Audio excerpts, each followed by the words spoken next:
നമസ്കാരം. Penta daily market summary റിപ്പോർട്ടിലേക്ക് എല്ലാവർക്കും സ്വാഗതം. ഇന്ന് നിഫ്റ്റിയും സെൻസെക്സും പോസിറ്റീവിലാണ് ക്ലോസ് ചെയ്തത്. നിഫ്റ്റി 24,868 ക്ലോസ് ചെയ്തു. 95 പോയിന്റ് നേട്ടമാണ് ഉള്ളത്. 0.39% ആണ് അപ്പായത്. സെൻസെക്സ് 81,101 ക്ലോസ് ചെയ്തു. 314 പോയിന്റിന്റെ നേട്ടമാണ് ഉണ്ടായത്. സെൻസെക്സും 0.9% ആണ് ഗെയിൻ ഉണ്ടായത്. അതുപോലെ BSE mid cap small cap 0.2% അപ്പാണ്.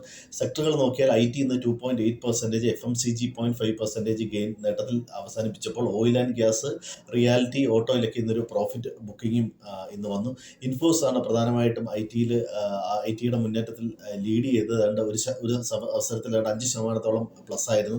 കമ്പനി സെപ്റ്റംബർ 11 ബൈബാക്ക് അനൗൺസ് ചെയ്യാനുള്ള മീറ്റിംഗ് കൂടുമെന്ന് അറിയുന്നു.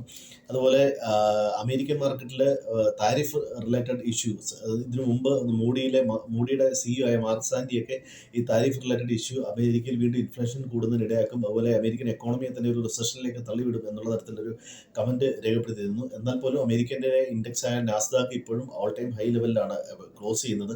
ഒരുപക്ഷെ ഈ ജോബ്ലെസ് ഡേറ്റ വളരെ മോശമായിട്ട് വന്ന റേറ്റ് കട്ടിനുള്ള ഒരു പ്രതീക്ഷയും നൽകുന്നുണ്ട്. അതുകൂടാതെ തന്നെ JP Morganനും 0.25%ഓളം റേറ്റ് കട്ട് ഉണ്ടാവും എന്ന് പറയുന്നുണ്ട്. പക്ഷേ അവിടെയും ഇൻഫ്ലേഷൻ സംബന്ധിച്ചുള്ള ഒരു ആശങ്ക അവരും രേഖപ്പെടുത്തുന്നുണ്ട്. ഇനി യൂറോപ്യൻ മാർക്കറ്റ് ആണെങ്കിൽ ഫ്രാൻസിലുണ്ടായിരുന്ന പൊളിറ്റിക്കൽ അൺസർട്ടനിറ്റി ആ മേഖലയിലെ മാർക്കറ്റിനെ മുഴുവൻ ബാധിച്ചു എന്ന് വേണം കരുതാൻ. എല്ലാ മാർക്കറ്റിലും ഒരു സെല്ലിംഗ് പ്രഷർ ഉണ്ട്.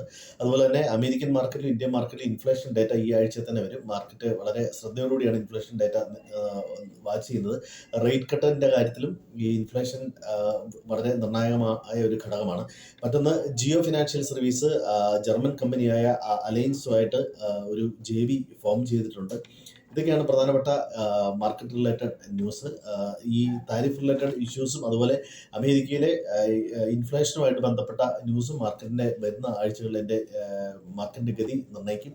എല്ലാവർക്കും നല്ലൊരു ദിനം ആശംസിക്കുന്നു. Thank you.